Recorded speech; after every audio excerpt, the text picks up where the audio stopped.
여러분 반갑습니다. 여러분의 멘탈 전도사 천마스입니다. 하루가 시작되네요. 여러분과 함께 즐거운 마음으로 한번 스타트 할까요? 감기 조심하시고요. 요즘 감기 환자 많아요. 저도 감기 때문에 상당히 좀 고생을 했는데 하여튼 환절기라서 감기 환자도 많고 하여튼 감기 걸린 사람 옆으로 가지 마세요. 이런 이야기가 있어요. 뭐 기분에 젖지 말자, 감정에 속지 말자.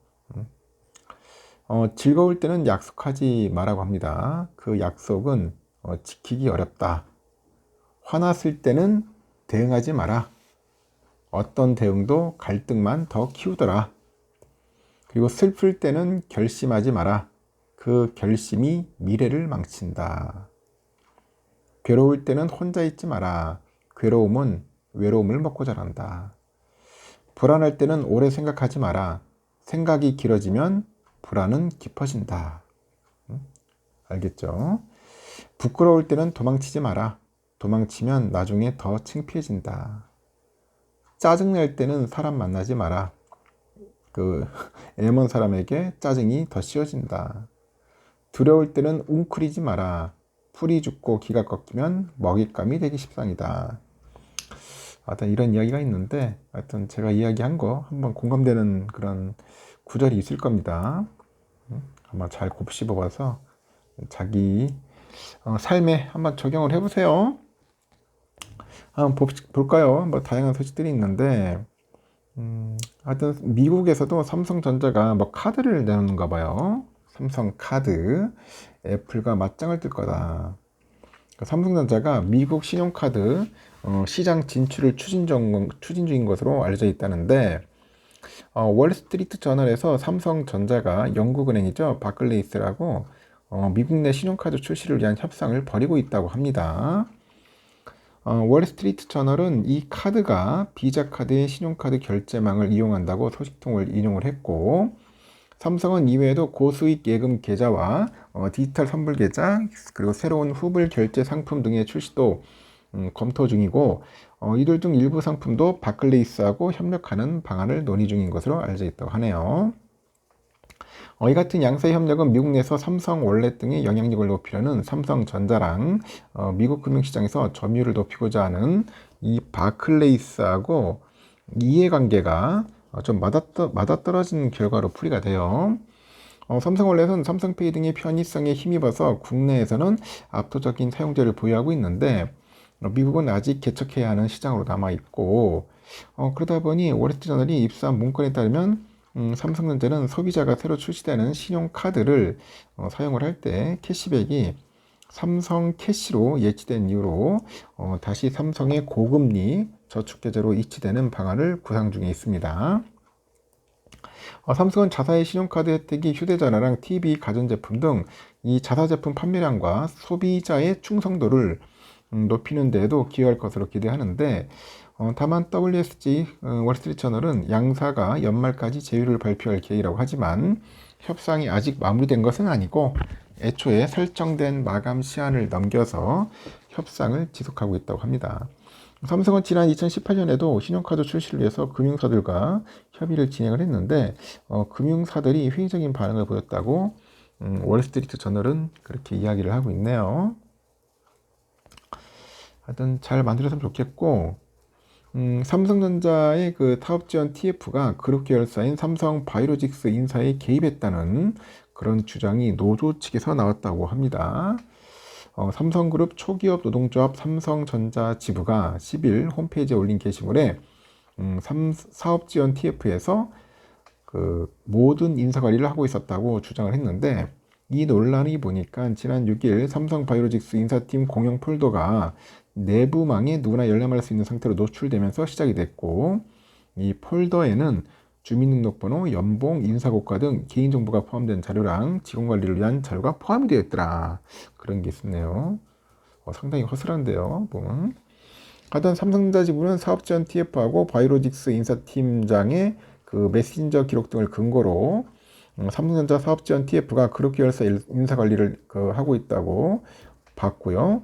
지부가 공개한 메시지를 보니까 바이오로직스 인사 팀장이 사업지원 TF 관계자에게 사장님께서 올해 우수 인력 보상은 강화하고 저성과자는 과감하게 하위 평가를 확대하는 성과관리 기조를 지속 추진 중이다. 과반 노조가 될 정도의 영향력이라서 임금 인상률 여파가 우려되는 상황 이런 등을 보고하는 내용이 담겨 있고 지부는 사업 지원 TF의 지시에 따라서 이 바이오로직스 측이 대응하는 상황이라고 해석을 했습니다. 사업 지원 TF는 2017년 그룹 컨트롤 타워인 미래전략실 해체 후에 신설된 조직이잖아요. 애초에 삼성전자를 중심으로 전자 계열사를 지원하기 위해서 임시 조직으로 만들어졌는데 이 비전자 계열인 바이오로직스 인사에 관여한 정황이 드러난 거고 삼성전자는 지난 7일 사업지원 TF를 사업지원실로 격상해서 상설 조직화하고 박학규 사장을 초대 실장으로 위촉을 했다고 합니다.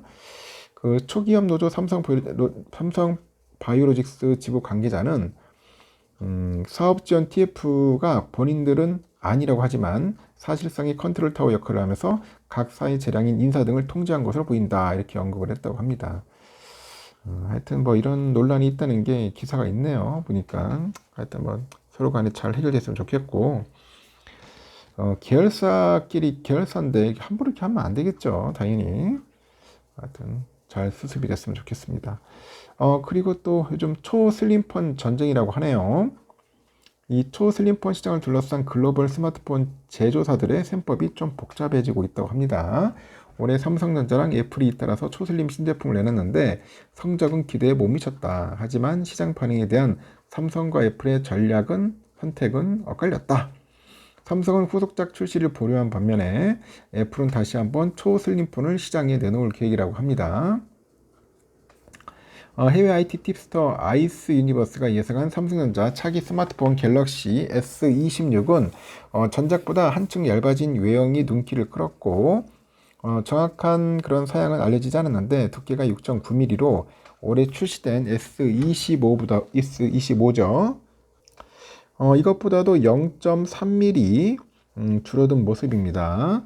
당초 삼성은 내년 라인업에서 플러스를 제외하고 초슬림 모델인 엣지 후속작을 포함하는 방안을 검토했는데 결국엔 일반 플러스 울트라 3종 체제를 유지하기로 했고요. 이번에 유출된 6.9mm라는 두께도 별도 슬림형 모델을 내는 대신에 기본형을 얇게 만드는 방향으로 전략을 수정한 것으로 해석이 됩니다. 반면에 지난 9월에 삼성보다 0.2mm나 얇은 5.6mm의 아이폰 에어 이거로 초슬림폰 시장에 도전했던 애플은 후속작을 준비 중인 것으로 알려져 있답니다. 중국의 유명 IT 팁스터 디지털 챗스테이션이 지난 6일에 내년 출시 예정인 에어2로 추정되는 스마트폰 스케치 디자인을 공개를 했는데 기존의 후면 카메라가 1개에서 2개로 늘어난 모습이고 세부사항은 추후 변경될 수 있지만 업계에서는 에어 단종설이 현실화할 가능성이 작다고 보는 것 같습니다. 요즘 초슬림폰 전쟁이네요, 거의. 이 초슬림폰 판매 결과를 보니까 양사 모두 기대했던 성과를 거두지 못했어요. 삼성은 지난 5월에 엣지를 발표했는데 하나투자증권에서 8월까지 엣지 판매량은 131만 대 그쳤다고 밝혔고 같은 기간 S25 일반형 828만 대, 울트라 1218만 대 판매량에 크게 못 미쳤다. 애플의 아이폰 에어 역시 마찬가지인데 일본의 미즈호 증권은 지난달 14일 발표한 보고서에 보니까 애플이 기본형 생산을 200만 대, 프로를 100만 대, 프로맥스를 400만 대 증산하는 대신에 에어 모델의 생산을 100만 대 줄였다고 합니다. 그럼에도 애플이 초슬림폰 시장에 계속 도전하는 건 믿는 구석이 있다고 하죠. 중국 시장에서 애플의 입지가 아직 단단하기 때문이다. 카운트포인트 리서치가 보니까 지난달 31일 발표한 3분기 중국 스마트폰 출하량 비중을 보면 애플은 제조업체 가운데 유일하게 성장세를 보였답니다.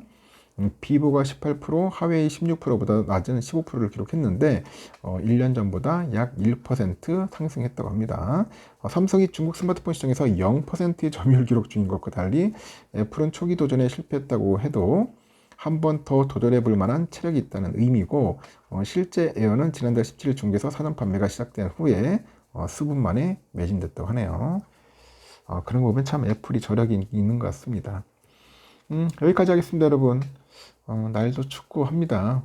주가가 너무 떨어졌다고 해가지고 또 올랐다고 해가지고 너무 흥분할 필요 없고 자기가 목표가 세웠으면 그 목표대로 진행하는 거예요. 쭉 가고 만약에 자기가 목표지에 도착하면은 뭐 고민할 거 없습니다. 딱 결단하십시오. 자기가 세운 목표를 딱 지켜야겠죠. 뭐 이랬다 저랬다 하면은 죽도 밥도 안 됩니다.